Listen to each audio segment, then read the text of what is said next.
Hello everyone, welcome back to another exciting new mini blog. তো আমি ready হয়ে গেছি। রেডি হয়ে আমি আর সানি দুজনে মিলে যাচ্ছি বৃষ্টির মধ্যে ছাতা মাথায় দিয়ে মা বাবার অ্যানিভার্সারির জন্য কেক আনতে। হ্যাঁ, ওই দিন ছিল আমার মা বাবার অ্যানিভার্সারি। তো মা তো ক্লিয়ারলি বলে দিয়েছিল একদম আমাদের জন্য কেক আনবি না। তো যাই হোক, আমি আর সানি দুজনে মিলে প্ল্যান করে গেলাম কেক আনতে। আর সত্যি কথা বলতে প্ল্যান ছিল অনেক কিছু, বাট বৃষ্টিতে সমস্ত প্ল্যানটাই ভেসে দিয়েছে।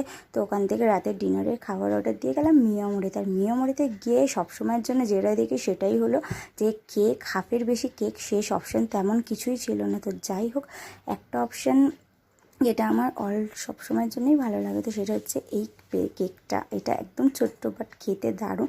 তো সেটাই অর্ডার করলাম। তারপরে ঘরে নিয়ে এলাম pan fried momo, hot garlic chicken, fried rice. ব্যাস এরম করে জমিয়ে ডিনারটা করলাম। তো দেখা হচ্ছে নেক্সট মিনি ব্লগে। আর এই মিনি ব্লগটা যদি তোমাদের ভালো লাগে চ্যানেলটাকে কিন্তু অবশ্যই সাবস্ক্রাইব করে দিও।